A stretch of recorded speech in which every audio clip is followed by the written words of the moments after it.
क्यों जब भी फुमे का घर और डरावने तत्व टकराते हैं तो वो कहानी हमेशा वाइल्ड कार्ड यानी धमाका साबित हो जाती है? शायद इसका जवाब सिर्फ 3 शब्दों में छिपा है, सामान्य एहसास। देखो ना, जब शिनचैन किसी अजीब घटना से टकराता है, वो ना सिर्फ हमें सुरक्षा का एहसास दिलाता है, बल्कि कई बार तो सीधे सीधे उन छोटे राक्षसों को खत्म ही कर देता है। लेकिन फुमे के मामले में बात अलग है। वो एक आम इंसान की तरह अनजान भय का सामना करता है, इसलिए हमारा इमोशनल कनेक्शन उससे तुरंत बन जाता है। तो आज हम फुमे के घर में घटी सारी रहस्यमयी घटनाओं का विश्लेषण करेंगे। फुमे, क्या आज मैं तुम्हारे घर खेलने आ सकता हूँ? शिनचैन ने पूछा। हाँ, आ सकते हो, फुमे ने मुस्कुराते हुए कहा। कहानी की शुरुआत में ही लेखक ने 2 मानसिक संकेत दिए थे। पहला, फुमे 7वीं मंजिल पर रहता है। दूसरा, शिनचैन पहले घर जाकर कुछ लेकर फिर आएगा। यही 2 बातें आगे होने वाली अजीब घटनाओं की भूमिका बनाती हैं। आमतौर पर जहां लोगों की चहल पहल होनी चाहिए थी, वहां उस वक्त सन्नाटा छाया था, कोई एक भी इंसान नहीं। और उसी चुप्पी में अचानक शिनचैन चुपचाप प्रकट हो गया। क्या ये वाकई इतनी जल्दी घर जाकर कपड़े बदल आ गया? फुमे ने सोचा। बिना ज्यादा विचार किए वो जल्दी से शिनचैन के पीछे लिफ्ट की ओर भागा। जैसे ही सांस संभाली, देखा कि लिफ्ट में कोई नहीं था। क्या शिनचैन जानबूझकर छिप गया है? फुमे के मन में सवाल उठा। वो संदेह के साथ अपने घर वाली मंजिल पर पहुंचा, लेकिन आम दिनों वाली बेंच वहां नजर ही नहीं आई। जब उसने सर ऊपर उठाया तो समझ आया कि वो गलत फ्लो पर आ गया था। पर मैंने तो 7वीं मंजिल का बटन ही दबाया था ना, उसने हैरानी से कहा। और जब उसने फिर से बटन दबाया तो इस बार लिफ्ट सीधे 6ठी मंजिल पर जा रुकी। क्या मतलब 7वीं मंजिल गायब हो गई थी? डरे हुए फुमे ने जल्दी से बिल्डिंग के बाहर जाकर देखा। 7वीं मंजिल तो स्पष्ट थी। इसी बीच उसे अपनी मां दिखाई दी जो कहीं जा रही थी।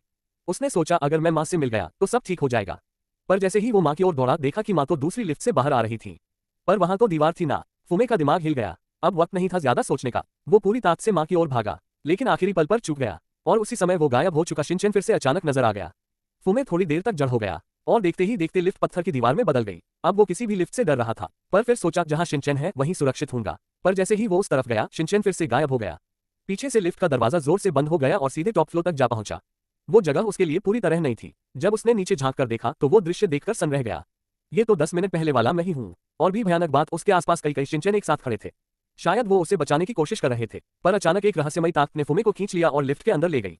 पल भर में वो एक नई मंजिल पर पहुंच गया। लेकिन रुकिए, शिनचैन फिर से उसके सामने था, इस बार अपने ही घर की 7वीं मंजिल के दरवाजे पर। आखिरकार फुमे बच निकला, लेकिन घटना अब भी रहस्य भरी थी। फुमे शायद गलती से 2 समय रेखाओं में फंस गया था। एक वो जब वो 10 मिनट पहले घर लौटा था, और दूसरी जब 10 मिनट बाद शिनचैन उससे मिलने आया था। इसलिए वो अलग अलग समय के शिनचैन को देख पाया। अगली कहानी न सिर्फ डरावनी थी, बल्कि दिमाग को उलझा देने वाली भी, क्योंकि इसमें फुमे एक ही घटना को 4 बार जीता है। हर बार वही दृश्य दोहराता है। घर से निकलना, परीक्षा देने जाना, शिनचैन से मिलना, दोस्तों से टकराना, और फिर समय का वापस घूम जाना। जैसे ही वो घर लौटता है, समय फिर से शुरू हो जाता है, बिल्कुल वैसे ही जैसे वो निकला था। फुमे डर गया। अगर ये ऐसा ही चलता रहा तो मैं शायद हमेशा के लिए यहीं फंस जाऊंगा। लेकिन हार मानने की बजाय उसने नियम तोड़ने का फैसला किया। वो बोला, इस बार मैं सब कुछ अलग करूंगा। वो शिनचैन से जाकर बात करने लगा। पर अजीब बात ये थी कि आज उसने शिनचैन से खेला ही नहीं था। फिर भी शिनचैन को उस दिन की सारी बातें याद थी। क्या तुम मुझसे झूठ बोल रहे हो? शिनचैन ने मुस्कुराकर कहा। फुमे हैरान रह गया, पर आज तो हमने कुछ खेला ही नहीं। और जैसे ही वो घर लौटा, फिर वही हुआ, समय फिर से पीछे चला गया। अब तो हालत ये थी कि सिर्फ दरवाजा खोलने या बंद करने से ही उसकी मां गायब हो जाती या फिर से प्रकट हो जाती। फुमे समझ गया, वो अभी उस समय चक्र से बाहर नहीं निकला है। वो घबरा गया, पर फिर अचानक उसे ख्याल आया, शायद इसका जवाब शिनचैन के पास ही है। तो उसने तय किया, इस बार मैं सच में उसके साथ खेलूंगा। यही वजह है कि जब पहली बार उसने शिनचैन से मुलाकात की थी, शिनचैन ने कहा था, फुमे-कुन, तुम और खेलना चाहते हो? फुमे ने जवाब दिया, आज नहीं, बस इतना काफी है। पर शिनचैन ने कहा, पर मैं तो अभी खेलना चाहता हूं ना। फुमे ने झेपते हुए कहा, तुम्हें कैसे पता? आज तो हमने खेला ही नहीं। और फिर शिनचैन मुस्कुराया, झूठ मत बोलो, हम थोड़ी देर पहले ही खेले थे। यही वह पल था जब लेखक ने संकेत दिया, कहानी में एक और फुमे मौजूद है। और वाकई कुछ देर बाद फुमे ने अपने ही दूसरे रूप को देख लिया।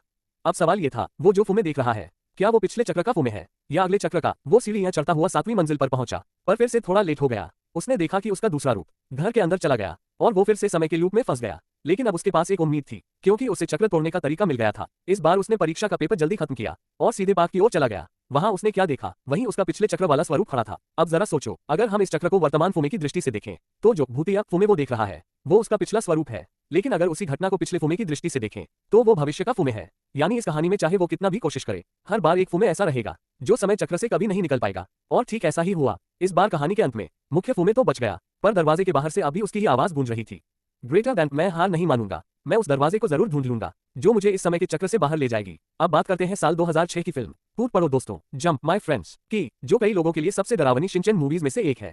कुछ दृश्यों को तो सेंसर न किया जाए तो वो फिल्म शायद रिलीज ही ना हो पाती। इस मूवी में फुमे के घर के दृश्य बहुत कम है, लेकिन क्योंकि आज का विषय फुमे के घर की रहस्यमयी घटनाएं है, इसलिए इसे छोड़ना मुमकिन नहीं। आने वाले समय में मैं इस पूरी मूवी का अलग से डीप विश्लेषण करूंगा। अगर आप चाहते हैं कि मैं किसी खास एपिसोड या मूवी की पूरी डरावनी कहानी समझाऊं, तो नीचे कमेंट में जरूर बताइए। हम फिर मिलेंगे अगले एपिसोड में, जहां हम शिनचैन की दुनिया के एक और रहस्यमयी कोने का पर्दा उठाएंगे।